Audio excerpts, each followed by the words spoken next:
can wish for it or you can work for it. You gotta work for greatness. If you ain't working, you should be working. Come on, let's work.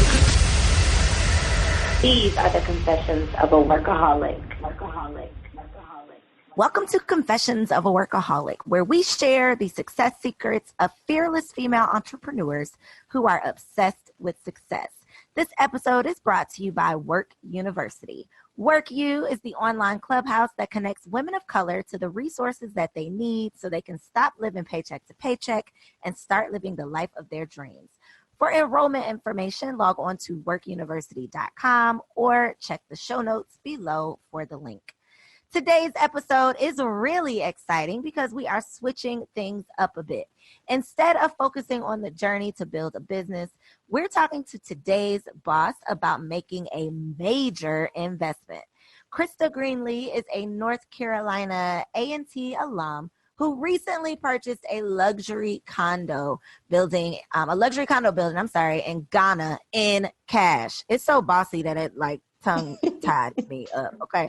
I stumbled across, this is the power of social media, y'all. So I stumbled across a post that was like a feature highlighting her accomplishment. And I was so impressed by this young 30, I don't even think it's 30 something. I think it's 30 on the dot, that I had to share. I had to share her with y'all. So super excited to have you here, Crista. Are you ready to confess? Yes, I am ready. Let's get into it. So you've been traveling to Ghana since you were 18, which is 12 years. What first led you there initially? So I went with my university. I went with A&T. It was me and 4 other students. It was my freshman year, and we started collecting children's books. So we organized this whole literacy project.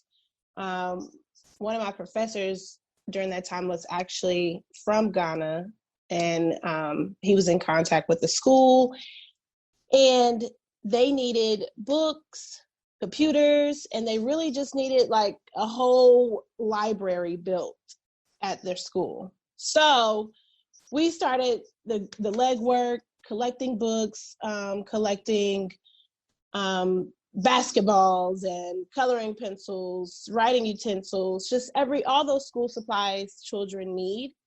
And then we were like, wait, how are we going to get it over there? So we went to the chancellor of our university, and he was like, I'm behind y'all 110%.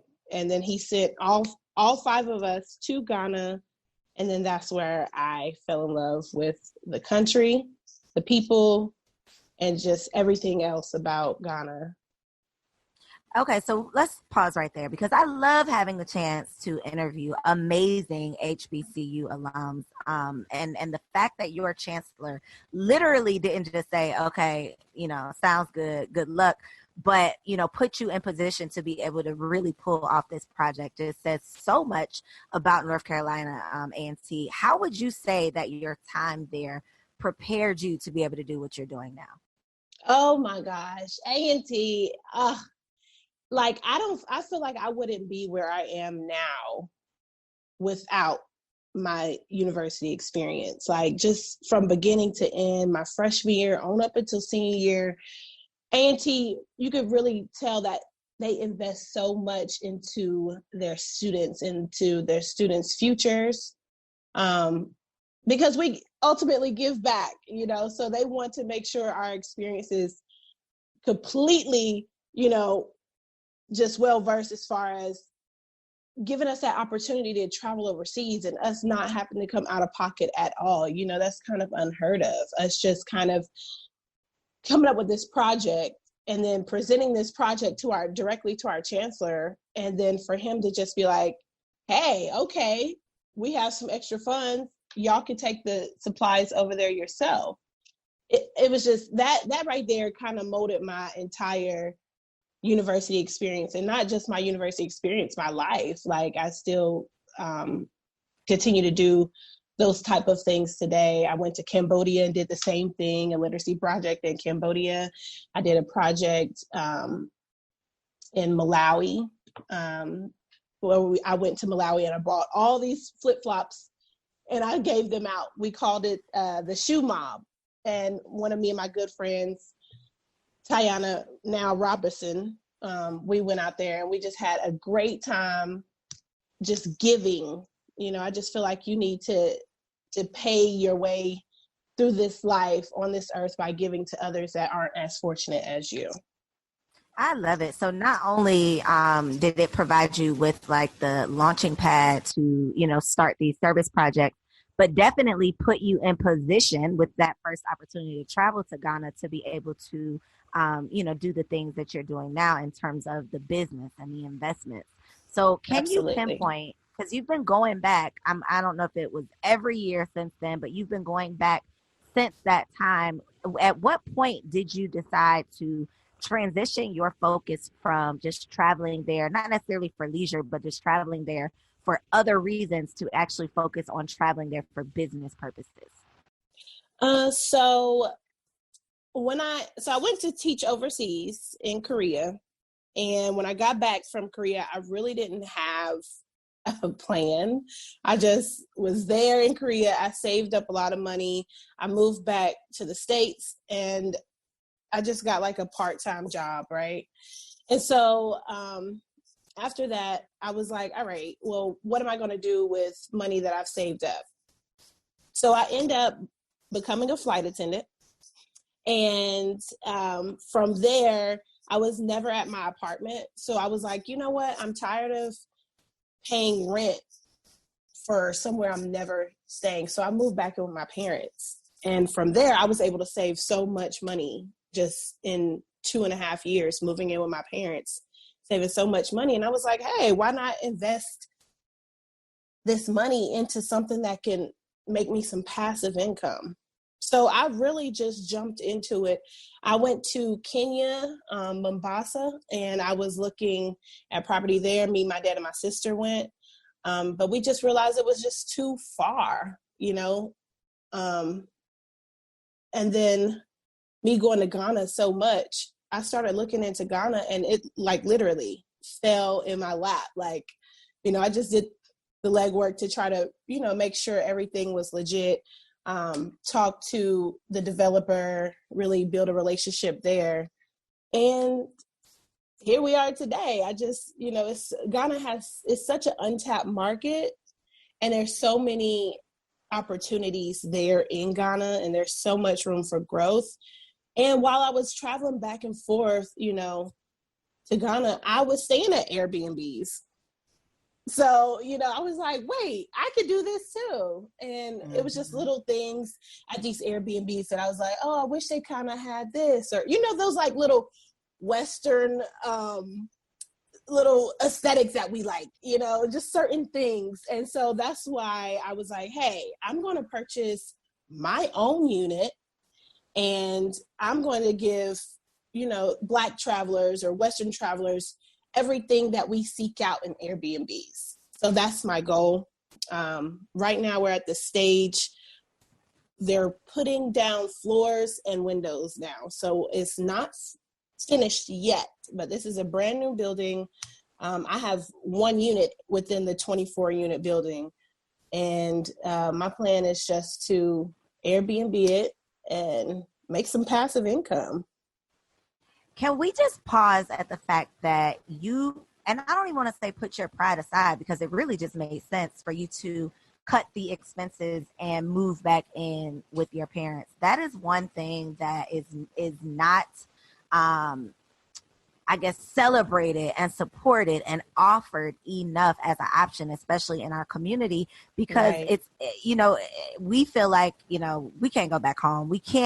I can't live with my mama. Like I cannot, once you've taken that step forward, it feels like I'm not about to take 2 steps back. But if you could look at the big picture and really think about, you know, what you could do with a lump sum versus trying to piece together some pennies, it just makes sense. So shout out to you. Kudos for, you know, being able to do that, because it really is, you know, if you have that option, for anybody out there listening, if that's an option for you, now, of course, it's not an option for everyone, but if it's an option for you, definitely consider how we can start consolidating. And if it's not your mama, move in with, like, I've seen women that are best friends, single moms moving in together to share expenses, to split the cost. Like, it makes no sense for us to be spending the money that we spend just to literally live when we don't have to. So I love that. And then you really like positioned yourself to be able to flip that money, which is really what, you're going to be able to do as an investment. So one thing that you mentioned is just that how untapped Ghana is. And I've heard this several times. So what would you say are like some misconceptions or little known facts about doing business in Ghana or on the continent, period? Let's see. Little misconceptions. I would say, honestly, I feel like everyone is scared of being scammed. I think that's the biggest thing. Like, well, I don't want to be scammed, and I don't know, blah blah blah. You always hear that same story. But as long as you really do the research and really get to know people, then you're fine. The other misconception is, oh, you have to be a citizen to make a purchase. That's not true at all. A lot of the Airbnbs I stayed at, they were actually owned by British people or, people from all over. It was a few Ghanaian Americans that had places that I rented from as well. You do not have to be a citizen to purchase a place. So, okay, so that was going to bring me to my next question. That was going to be my next question, because I wanted to know like what you would say like it really takes to get started, just in terms of like the paperwork or everything to actually be able to do business. If you aren't required to be a citizen, what is the requirement or process like? The biggest thing that you need is that cash money on hand. Honestly, that's the biggest thing. A lot of African countries, they don't operate on a credit basis. You have to have the cash. Like, you have to come with at least 30% of the cost of the entire house or unit or apartment or whatever you're trying to buy. You need to come with at least 30% of the total price. So you really do need that cash flow. They do have financing opportunities, but the interest rate is so high that it's just, I wouldn't suggest doing that, because it's just, you're going to end up paying extra $20,000 on top of, whatever the price of your purchase would be. So there are financing opportunities, but it's probably not worth it. It's not worth it. No. So move back home, move in with a roommate. 2 years, y'all. 2 years. That's all it takes, and you can literally set yourself up for success, for real. So I know you're still like in the thick of this. Like, I know you are in the process right now, but so far, what is something that you've had to learn the hard way that you wish someone would have shared with you? I would say doing business and with other cultures can be, especially when you're a woman, it can kind of, be a little frustrating. Here in the States, we're kind of used to what we want and we're getting what we want. Like, oh, I don't want that. Can you switch this out? We kind of have it our way. So doing business in another country where it's kind of, male dominant. It is male dominant. And being a woman, a young woman, people kind of look at you like they don't really, at first they don't take you serious. So you just, especially being a woman, you have to put your foot down. That's all I would have to say about that. Like, just, making sure you get everything that you're wanting and don't let up. So aside from Ghana, you are like a worldwide traveler. What are some lessons that you think that travel has taught you that you otherwise wouldn't know? Oh, wow. To be aware of your surroundings.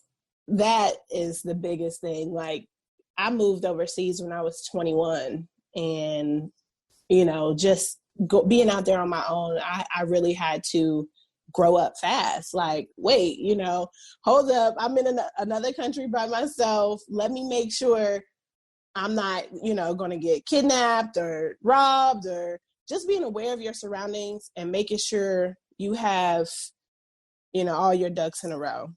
It's been so many times I can remember losing my wallet in Korea. I was literally scanning out of the subway station and I dropped my wallet. I thought I put it in my crossbody bag, but it fell out. It had my social security number in it. Like, it had all my information in it.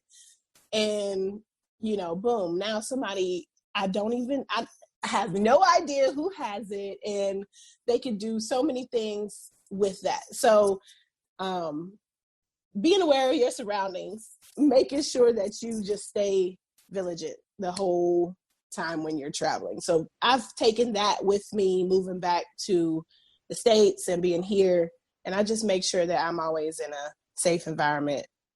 So that would be the biggest thing that I've learned traveling. Okay, so last thing, for someone who has, literally, because people travel, but living abroad is like a different experience. So what are a couple of travel tips or travel hacks that you can share? Things that you literally only know this because you've had so much experience. Like, what are some things that you do that saves you time or saves you money that might be able to help someone else? Let's see. So having those travel toiletries and your travel makeup bag, that'll save you some time. I am team carry-on. I make sure. Really? Even internationally? Yes. Even internationally. How, sis? How? I just make sure everything I'm packing, I'm going to wear. We go on these trips and we'll go for 5 days, and people have these 2 big rollerboard bags. They're checking 2 bags, and they have a carry-on, and they have a backpack. And I'm like, where are you going?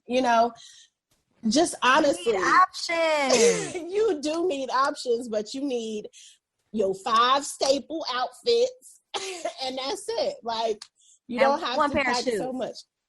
I mean, or are you just wearing the shoes that you are traveling in? So I'll do like sandals and like maybe 1 pair of heels, and that's it. And a pair of sneakers. But you can really just pack what you need instead of overpacking. Let's sleep on that one. So for my listeners who would like to follow your journey and your travels, where can they find you on social media? Okay, my Instagram is Keeping Up with Vava. That is VAVA. And I have all of my posts as far as, investing in Ghana on my Instagram. I'm not really on Facebook like that, so just Instagram. Just Instagrammer. This has been another game-changing episode of Confessions of a Workaholic, meant to empower and encourage you to get that ass to work. You already have everything you need to get everything you want if you're willing to work for it. I love you. See you next week.